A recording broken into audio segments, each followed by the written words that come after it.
What is going on? Welcome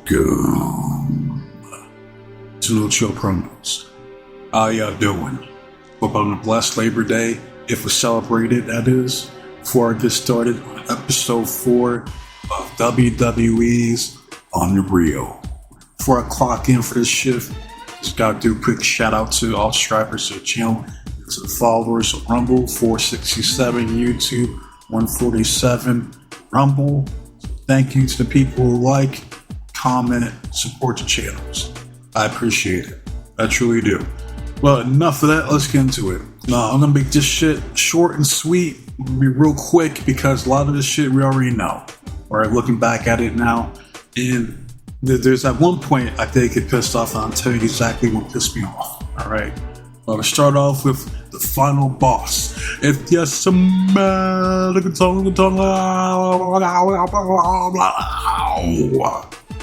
what the final boss is cooking. Start this episode with Dwayne putting himself over, not being one of the best heels in like the past decade, insurmountable heel, which he did carry WrestleMania 40. No, it's not a hot take, it's just pure facts. He carried WrestleMania 40 build up last year, no question. Them beating the fuck out of Cody Rhodes, the Cody Ben shows, the American Cuck, the American Nightmare on the ratings, was one of the best shits that happened last year. Got over on him too, beat him fucking night one, and then said, I'm out. You didn't get no win over me, kid. Fuck that shit. I'm putting your bitch ass over. Fuck out of here. Then we see Nick Khan, alright, El Presidente of the WWE, talking about his relationship, his friendship with Dwayne over the years. He said he's known this man for over 4 decades. Harping back to the days in Hawaii, that's all cool, fine and dandy. Do I care? No. But pretty much the premise of this episode was talking about Cena's heel turn. I see Triple H, Mr. Ed and Eddie over there talking to, so what we're gonna do is we're gonna involve The Rock, right? He's gonna propose this idea that maybe, just maybe, Cody Rhodes might sell his soul to Dwayne. And then we all know this segment with Dwayne and Cody Ben shows, and fucking Dwayne thought he was Shang Tsung. I want your soul, Cody. And all that bullshit, right? Fucking, I remember like this yesterday, fucking people over X, they're like, oh my god, what does he mean by that? Like OMG, is Cody gonna turn heel? This, that, and the third, Triple H, see, in the modern era where information is so prevalent, where, your friend can tell you that he can post online on Instagram, the hardest thing to do in our business is keeping a secret. Like, yeah, we know, Mr. The internet's not real. Fucking the internet's fake news. That's what you said. Pelican, the Croc, Triple Mark. He said himself, ran his fucking mouth talking about the internet's not a real place, that he wishes the critics would just shut the fuck up. Just shut up and watch. Enjoy the slop I give you. Right? It's funny. It's funny how, whenever there's criticism, which there's a lot, there's a lot of criticism of how garbage, how abysmal his fucking Coco Melon ass booking the past 2 years he's been in power as head of creative. All that, that's not real. That's fake news. Alright? But whenever the cucks, the Stockholm fans, they worship and idolize this fucking dude, sucking this dude's meat off on social media, on X, on Instagram, on TikTok, talking about how fucking tremendous this shit is. This is the greatest shit of all time. WWE is hotter than it's ever been.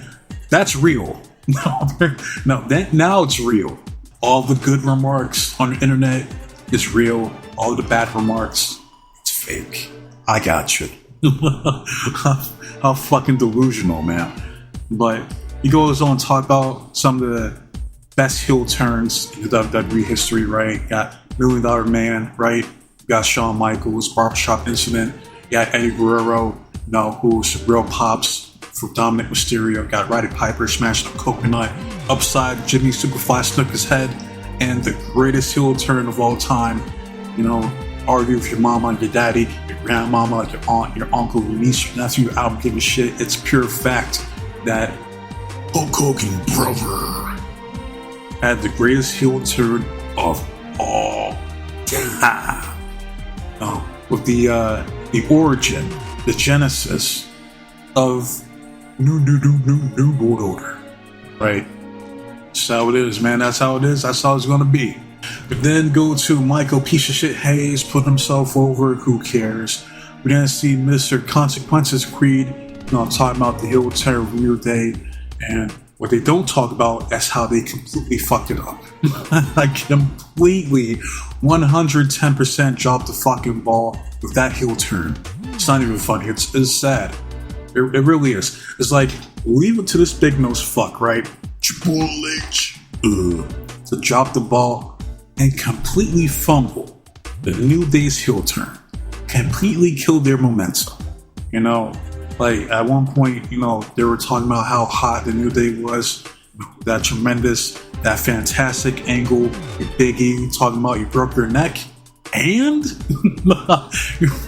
that's hilarious. Like fucking Kofi Kingston should have been out there with a 0-3-16 shirt saying I just broke her neck. Something like that. That would have been a nice little touch. But I digress. Leave it to this dude. Like it's like Bret Hart said. And I got that Bret Hart video coming up. This dude does not have a creative bone in his body. He doesn't. And I said it here and I'll keep saying it. The only person Triple Mark knows how to book is himself. And speaking of Triple Mark, I can see we're talking about alternatives. Like what if leading up to Elimination Chamber is Cody gonna sell his soul to The Rock? Or are we going to go down a different lane? Because you have all these different timelines, all these alternatives that we can explore. And one option they could have went with was The Rock's idea, was Kevin Owens going over on Cody Rhodes and Elimination Chamber. I would have been fine with that. That could have validated Kevin Owens. Like, hey, it's been like fucking almost a decade since you've been champion here. Here's a thank you, for putting in the work. For sacrificing, your body, your energy, your time, for all these years. Thank you. But did he go that route? Nope. What if we have John Cena win the Elimination Chamber this year? And they're exploring all these possibilities, right? But leave it to these idiots, right? Because apparently it was Bruce Pritchard's idea. Well, we will turn Cena heel. Now, how would that make sense? That, like, within the context of the story, correct? Right? You have John Cena winning the Elimination Chamber, so he's automatically guaranteed a shot at Cody Rhodes. So why in the fuck would he need to turn heel? Makes no sense, but hey, that's Bruce Pritchard's idea, huh? No, for the moment, the viral moment, a Cena turning heel. Like, apparently it was Ed Endy's idea, talking about, well, we'll return Cody heel. Now that would have made more sense. Because, okay, Cena wins the Elimination Chamber, alright? He's clearly the babyface. People want to cheer for Cena, especially his last hoorah here in the WWE. Yeah, Cody Rhodes, a guy, a politician who politicked his way to a position he didn't fucking deserve. People were starting to boo him, especially with his feud with Kevin Owens. People were cheering for Kevin. It's like, imagine that. That's how you know you're a failure. When Kevin Owens takes you out and the crowd chants, "You deserve it. You deserve it." That means you failed. That means you fucking suck as a babyface. But yet, you got the Chody crybabies, the Stockholm fans, and even Cody, Ben Rhodes, and Triple H. You heard it. It was on the first episode. He said that we were gonna ride up. We're gonna ride this momentum out as long as we can until the wheels fall off. Even though these motherfuckers already have 2 flat tires, and that motherfucker, they're still gonna keep going. We don't care If there's an iceberg in front of us, we're gonna go right through it. Just dumbasses.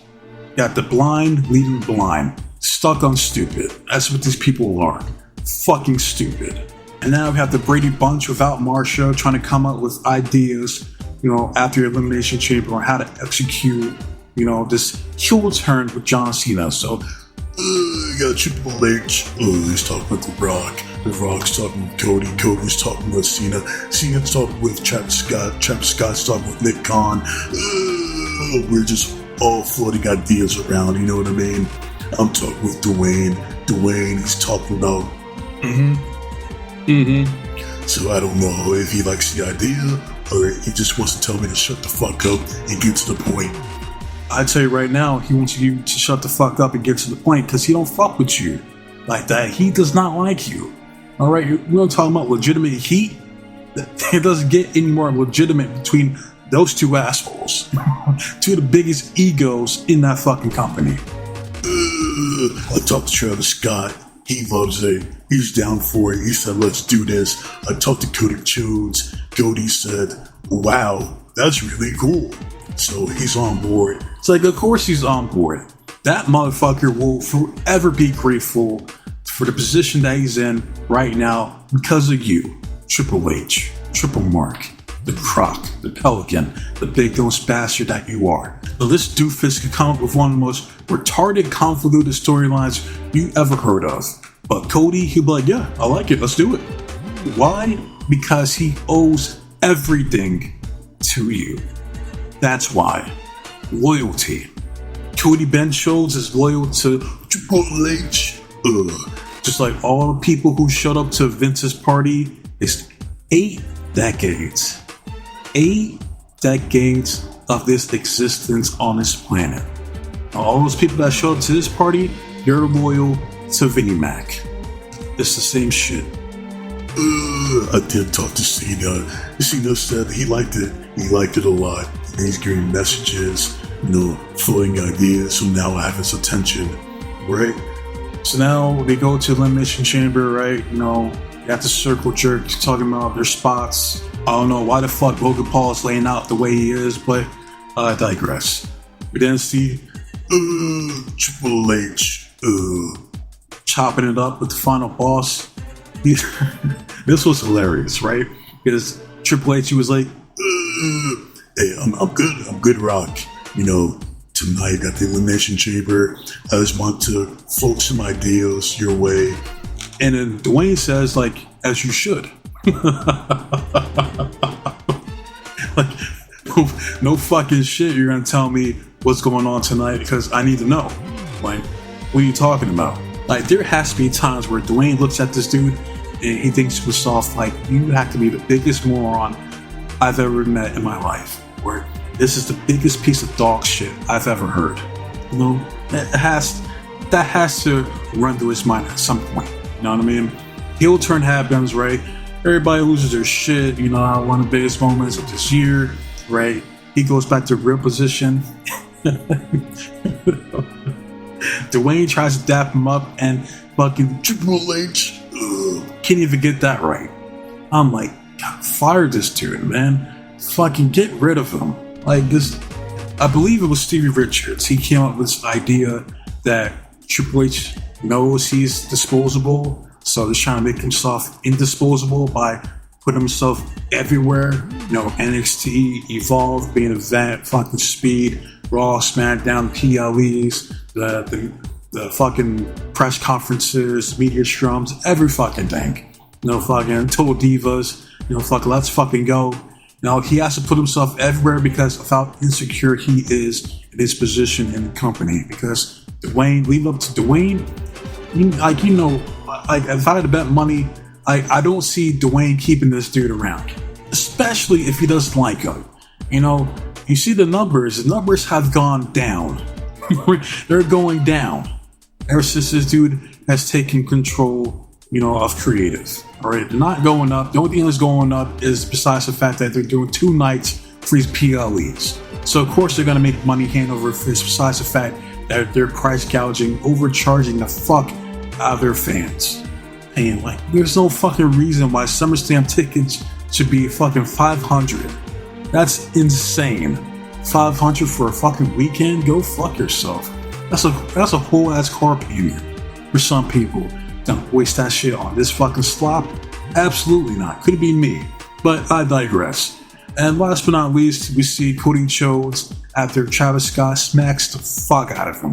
he did smack the shit out of him. But Cody Rhodes had that shit coming. Alright? Guaranteed. I promise you. If we would have got Rock versus Roman at WrestleMania 40, Travis Scott would have never done that to Cody Rhodes. But Cody Rhodes felt upon himself that he had to be in the main event. He had to finish his story for his pops, who was never going to be a world champion in the WWE because of how fat he was. But he had the whole political campaign, the artificial machine behind him to convince these idiots into believing that he's a championship material, and it worked. And the rest is history. So that's it for this fucking episode. One of the worst episodes, probably the worst episode so far in this whole show. And we got one more, the season finale, episode 5. And I'm gonna watch that shit, break it down. Hopefully it's not as abysmal, horrendous as this fucking episode was. Garbage. This is garbage, propaganda, and I couldn't have done without it, but I couldn't help myself. I need to see just how bad it was, and it exceeded my expectations of how stupid these people are. Right? But I want to hear from you guys. How do you guys feel about episode 4 of WWE's Unreal?